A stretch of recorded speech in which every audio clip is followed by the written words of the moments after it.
Senhor Deus, Pai Todo-Poderoso, Criador dos céus e da terra, Senhor, Tu que és digno de toda honra, de toda glória e todo louvor, quero Te agradecer, Senhor, por mais uma oportunidade que Tu nos dá, Senhor, de estarmos na Tua casa. Senhor, muito obrigado por mais uma oportunidade que Tu nos dá, ó Deus, de sentir a Tua presença.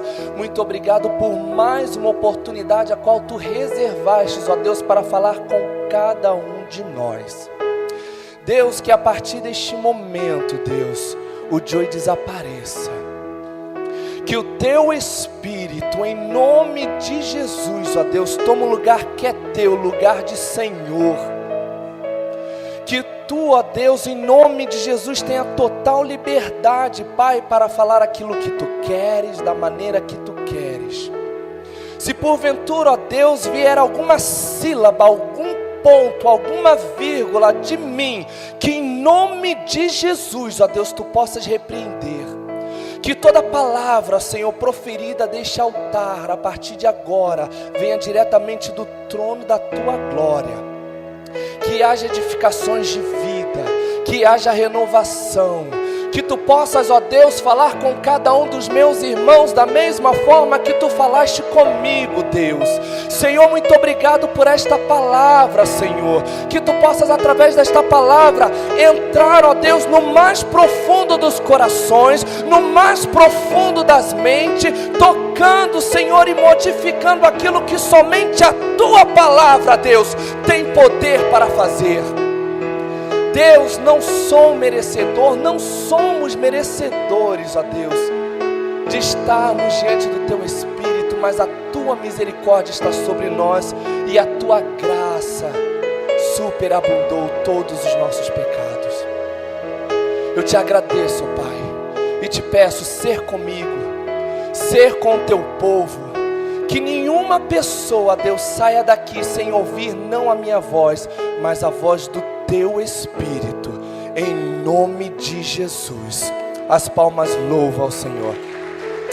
Aleluias. Ainda em pé, vou pedir gentilmente que você abra a sua Bíblia em Gênesis. Gênesis capítulo 45, versículo do 3 ao 5. Aleluias. Gênesis capítulo 45, do 3 ao 5.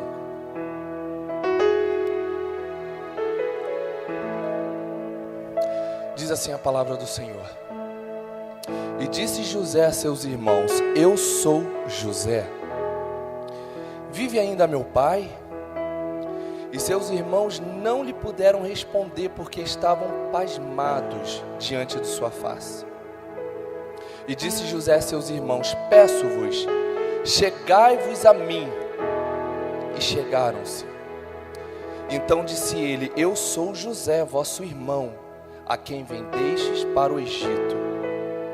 Agora, pois, não vos entristeçais, não vos pese aos vossos olhos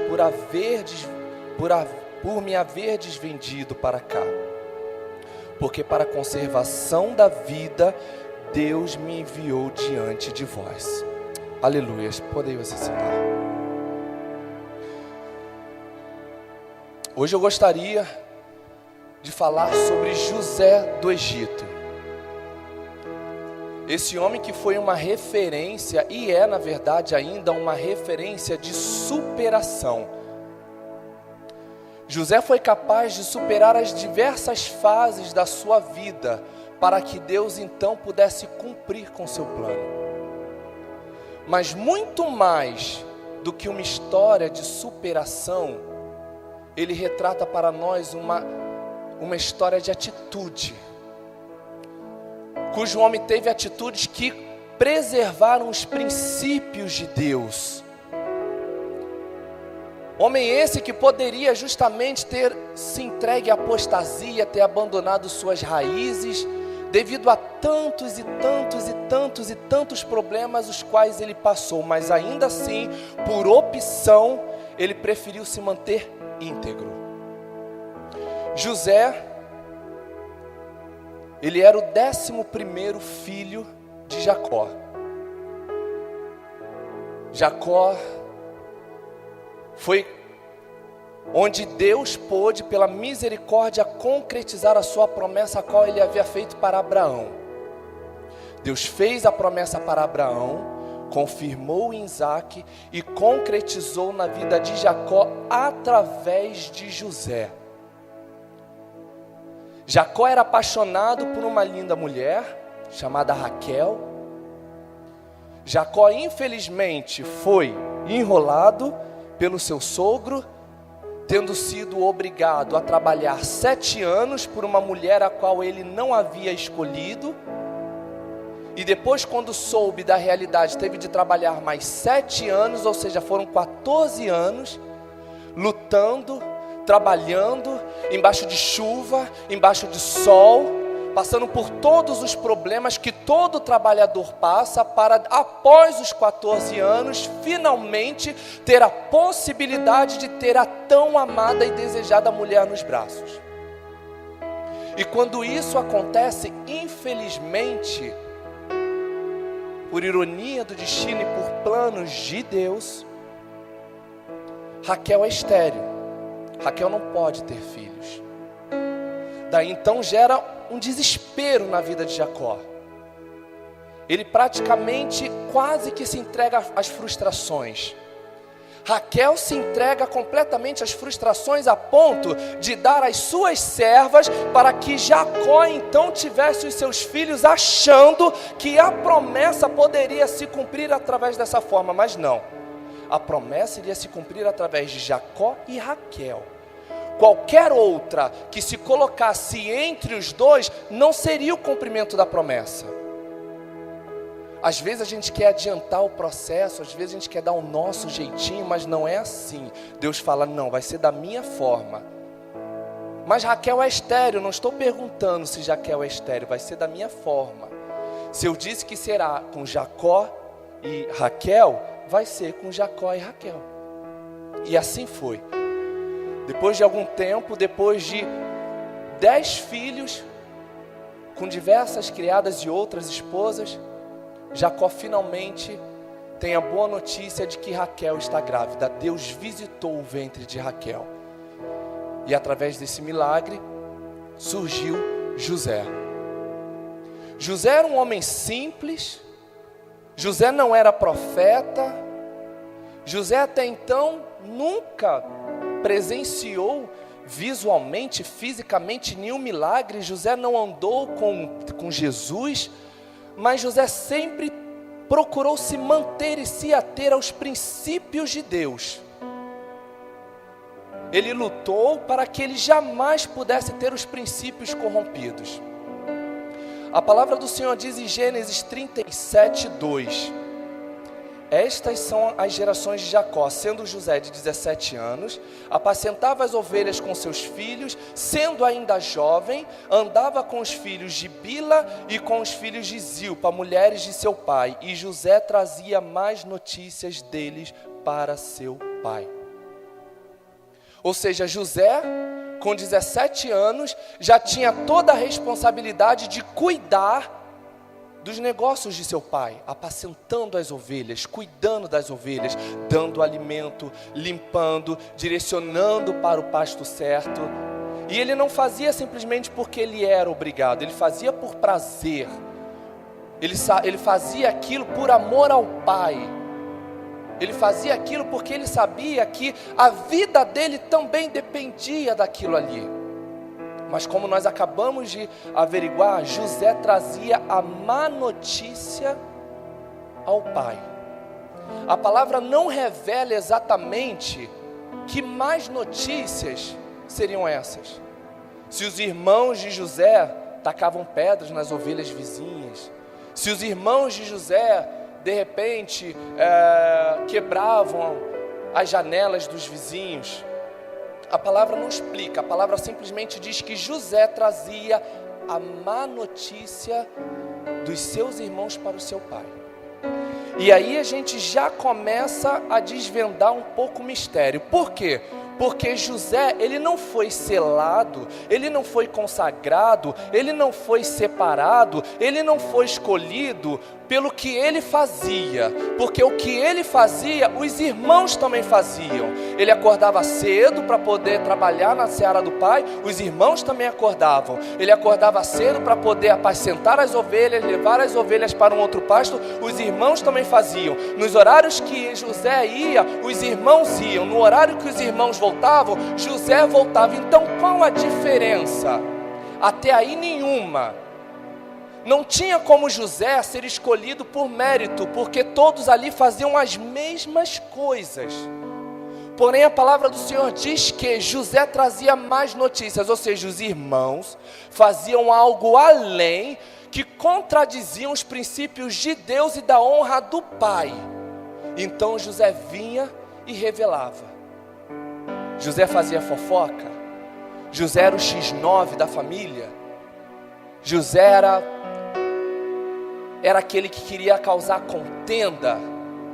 José queria causar uma má imagem dos seus irmãos para seu pai? Não. José queria preservar a honra da casa do pai. Naquela época, e acredito eu que até hoje, os judeus, eles prezam muito o nome da família. Então, por exemplo, se eu cometesse, ou se eu cometendo qualquer tipo de delito, não seria o Joey, seria o filho do Joel, que é o meu pai.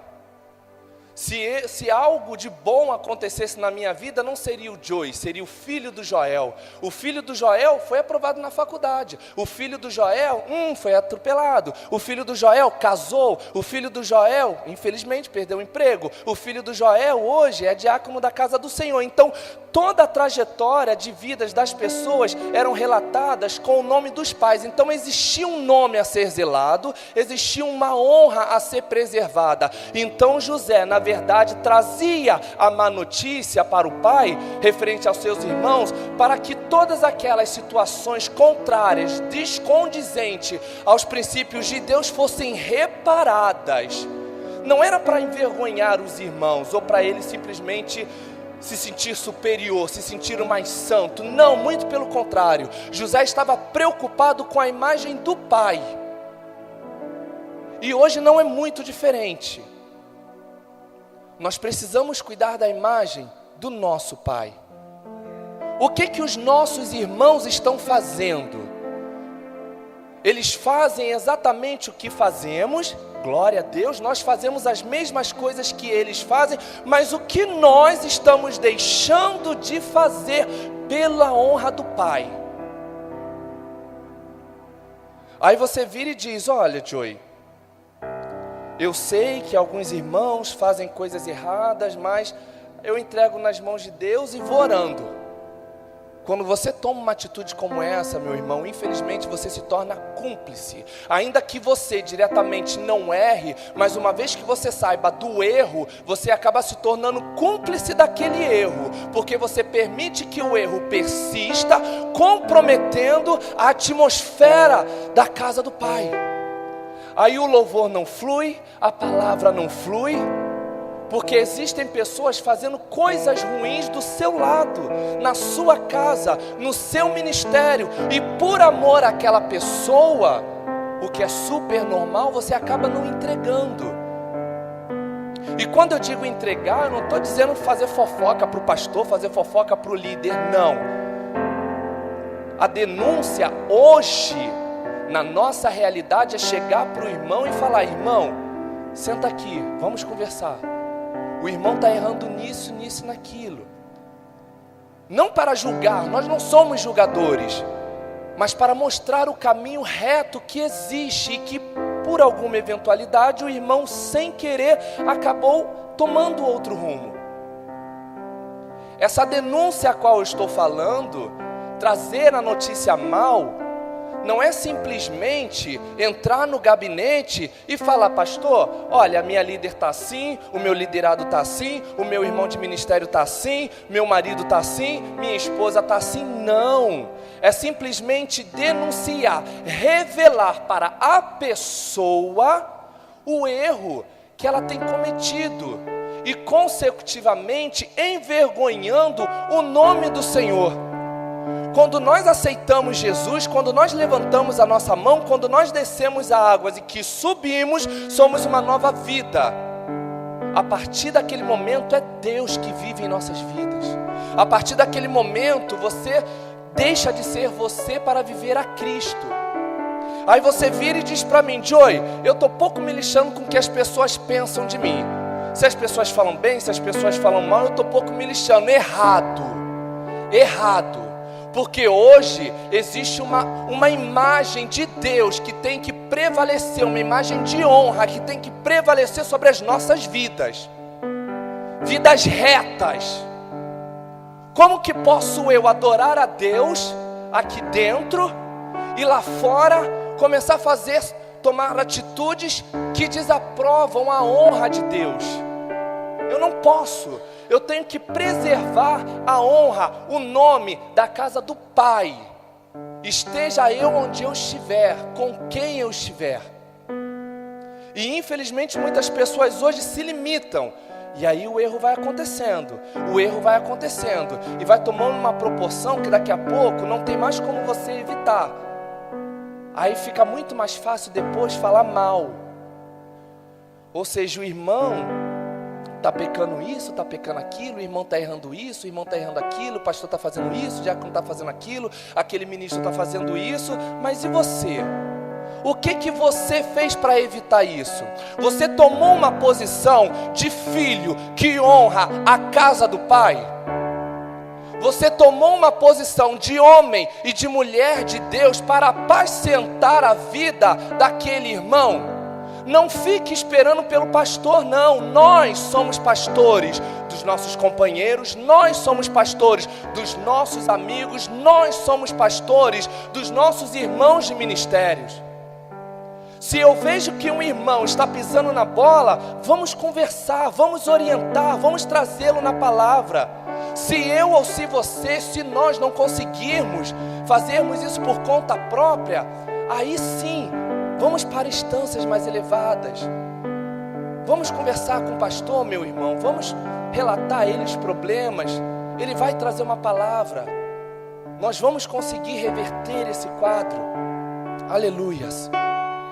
Então logo em seguida, em Gênesis 37, capítulo 4, a palavra do Senhor diz que José era o filho amado de Jacó, por ter sido filho de sua velhice.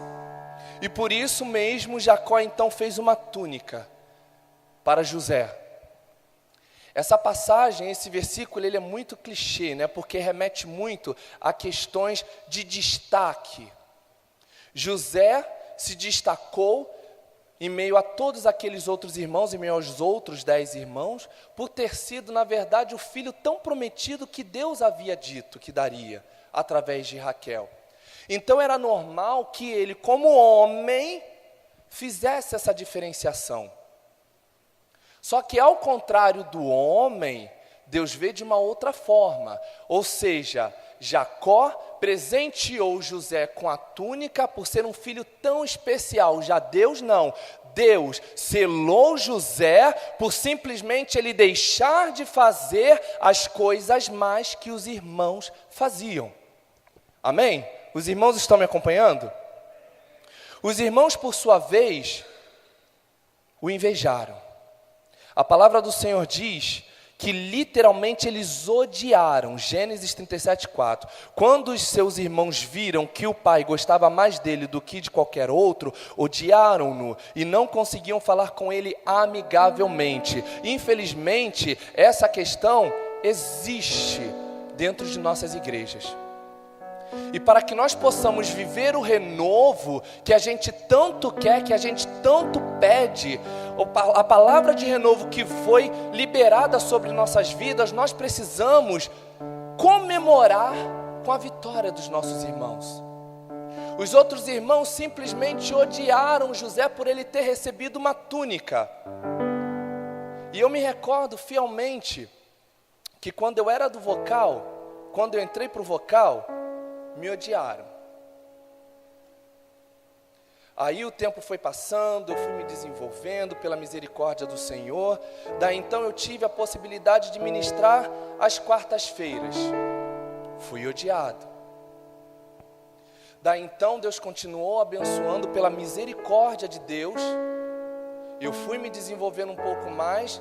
Deus me deu a oportunidade para ministrar aos domingos de manhã. Fui odiado. E na época o culto principal era o da noite. Então até então eu ainda tinha alguns amigos que batiam no meu peito, que me abraçavam. E daí então eu fui me desenvolvendo um pouco mais, até que eu tive a oportunidade pela misericórdia de ministrar num domingo à noite, e eu fui odiado. Ou seja, as pessoas que estão do seu lado, nem todas as pessoas têm o mesmo discernimento de entender que aquilo faz parte do plano de Deus.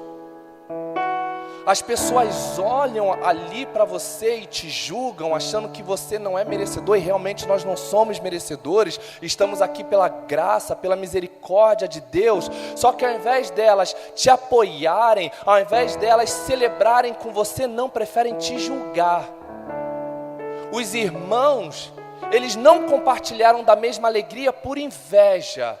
E com a gente não é diferente hoje. Você está aí sentado do lado do seu irmão, está rindo, está brincando, está se divertindo, está batendo selfie. Quando acaba o culto de ministério, você vai para o Habib's, você vai para Parmê, você vai para qualquer outro lugar.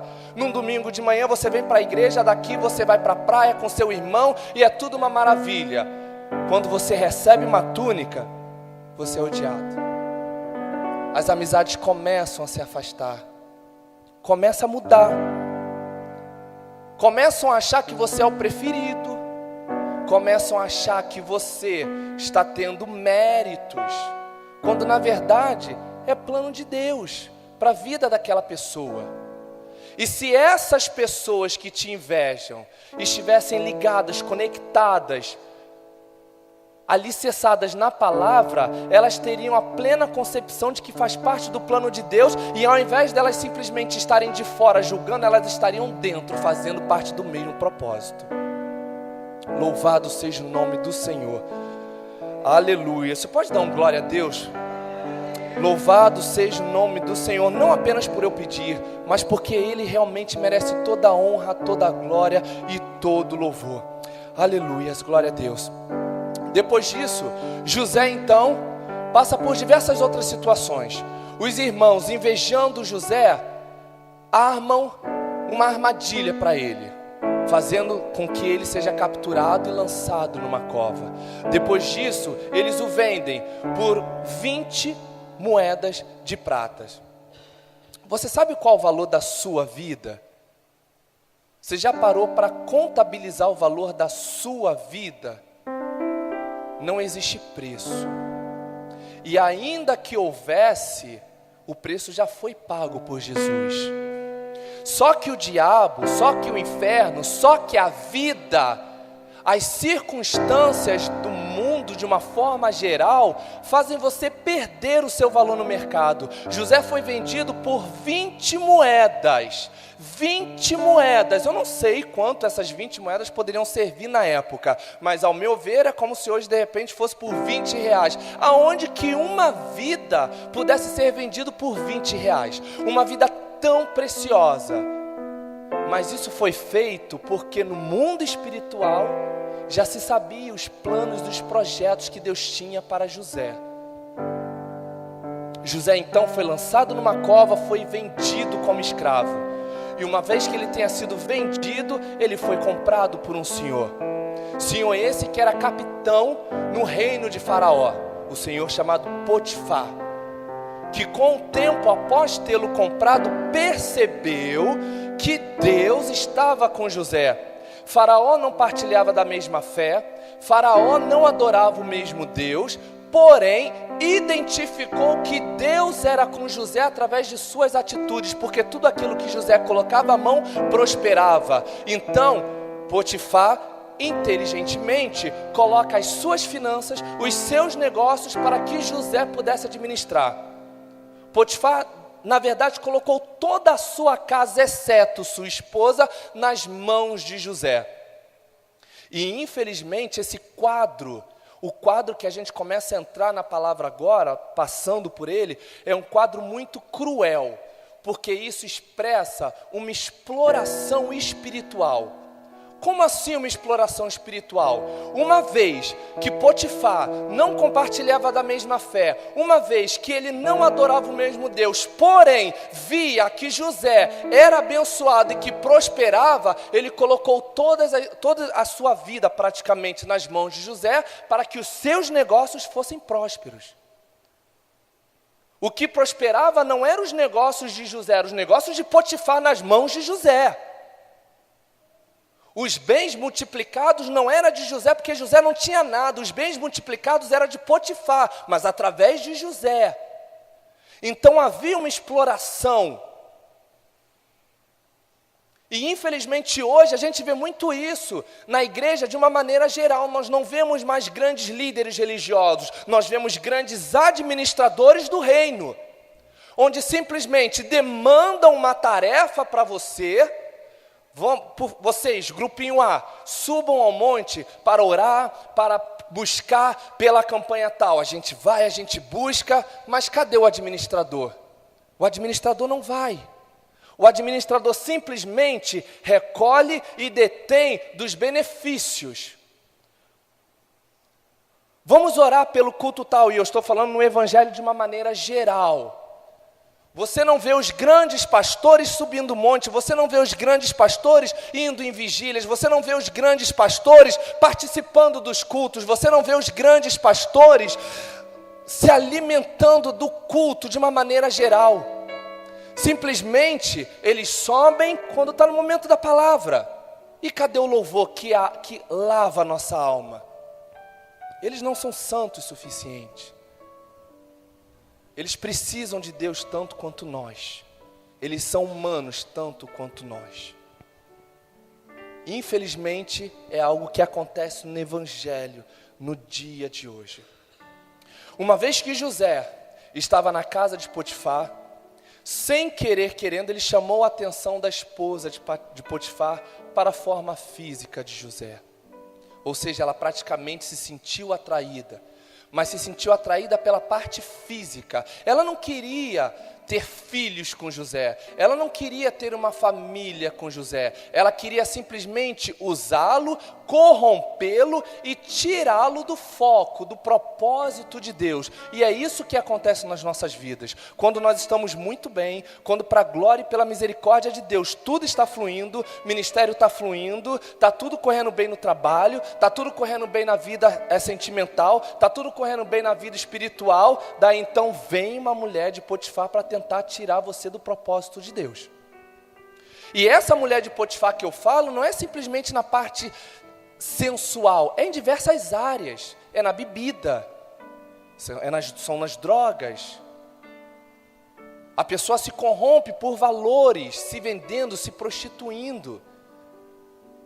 José, por sua vez, foi chamado para que se deitasse com ela por diversas vezes. E ele se negou, porque ele sabia que o propósito de Deus era maior do que a proposta que ela estava fazendo. Só que um dia que o senhor Potifar estava fora, ela pediu que todos os serviçais fossem para fora, deu folga para todo mundo, menos para José. E quando José estava passando, ela tenta agarrá-lo. Ela tenta prendê-lo, para tentar seduzi-lo, na esperança de que simplesmente ele cedesse. Só que José sabia que embora Potifar não estivesse lá, que embora os outros servos não estivessem lá, havia uma presença, que era a presença de Deus, que é aquele que tudo vê, aquele que está em todos os lugares e em todos os momentos. Não pense você que no momento em que nós pecamos, Deus se ausenta, não. Deus está presente. Deus, ele não se ausenta em momento algum.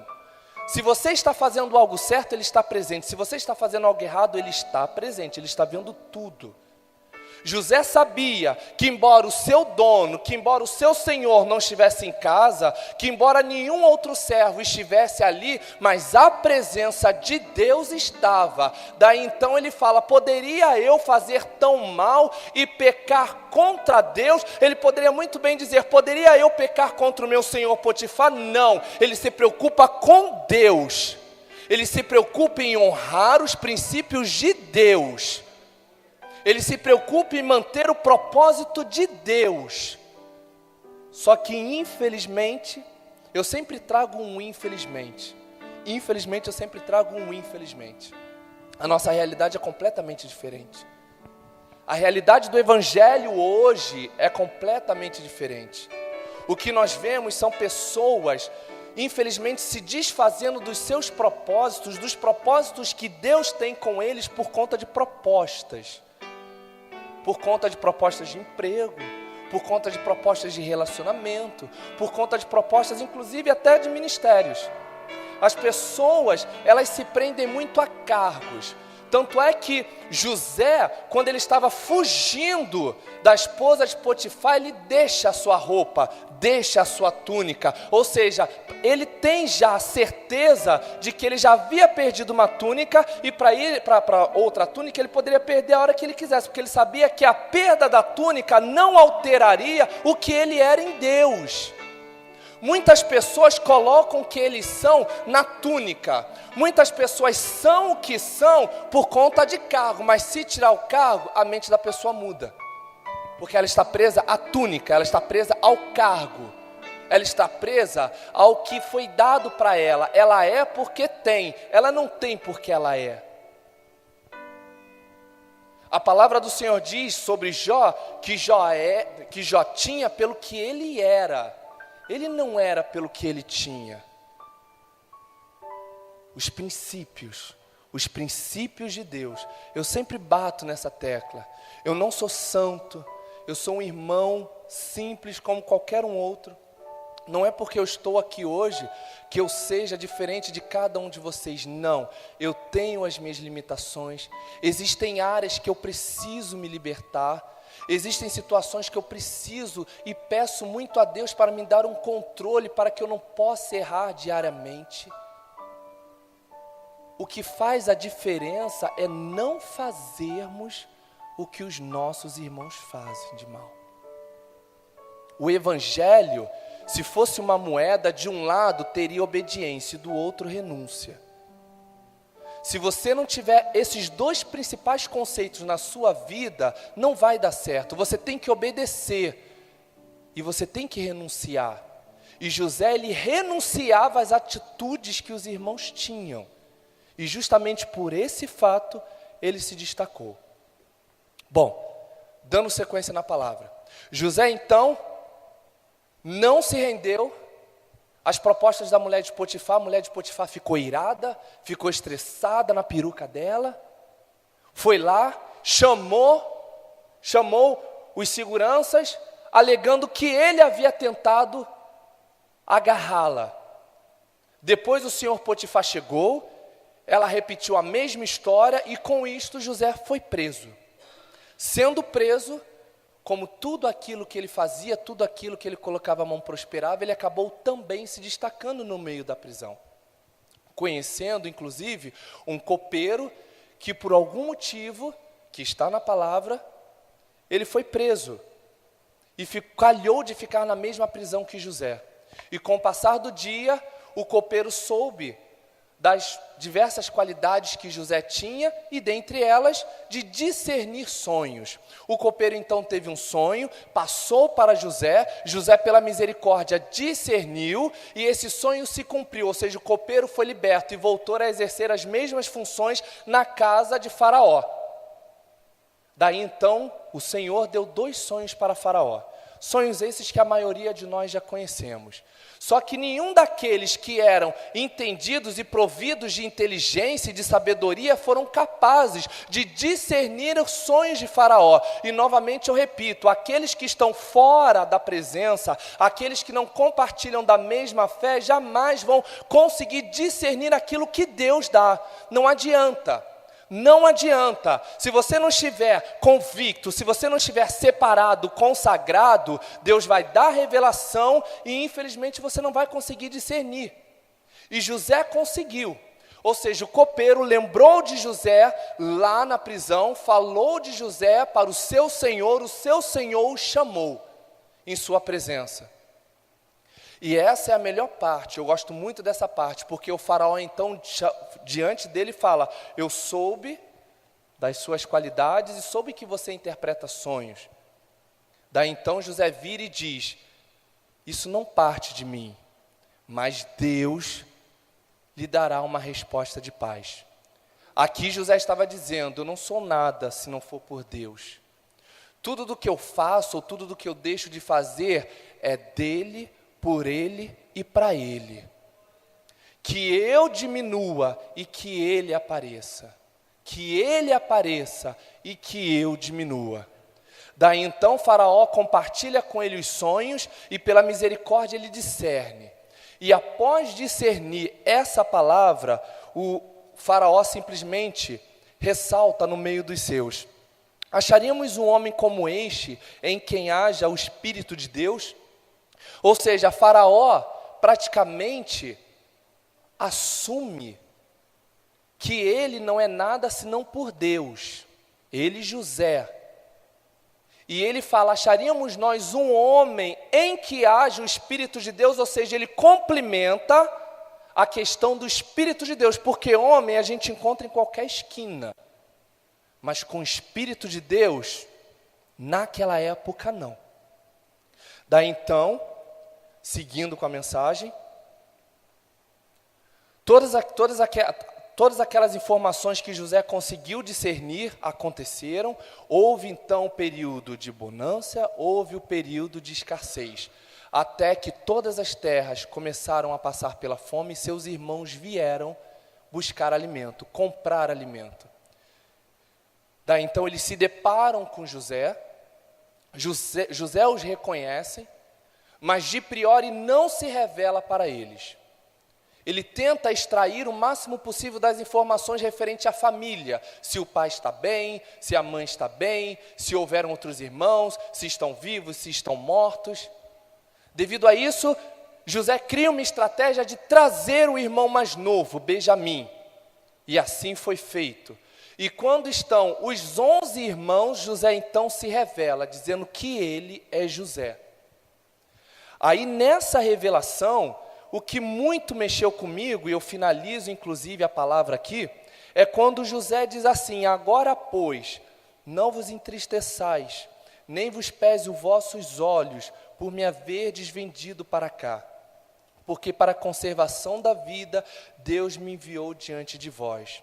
Ou seja, aqui, José está declarando ter perdoado, estar perdoando seus irmãos por ter entendido o propósito de Deus. Ou seja, através do propósito de Deus entendido, José então perdoa os seus irmãos. E existe então a renovação na vida de José.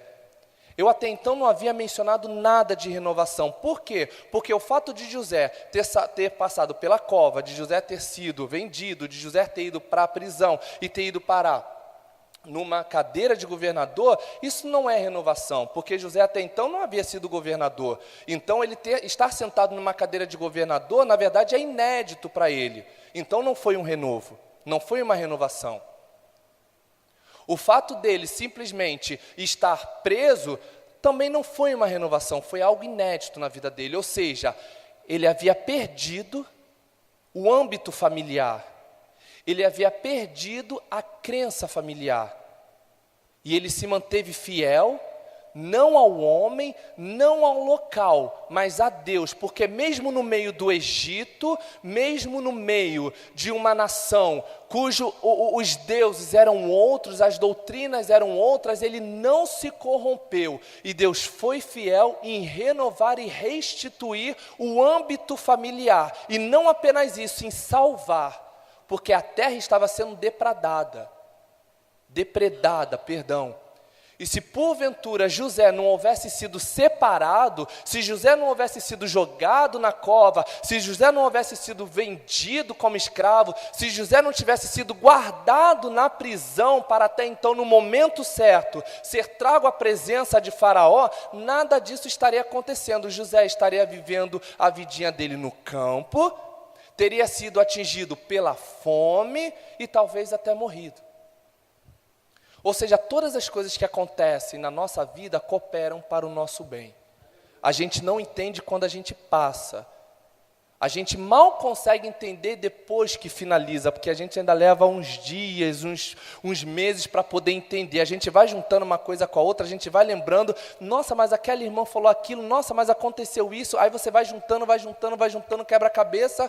Depois você vê que, nossa, tudo fazia parte do plano de Deus o tempo todo.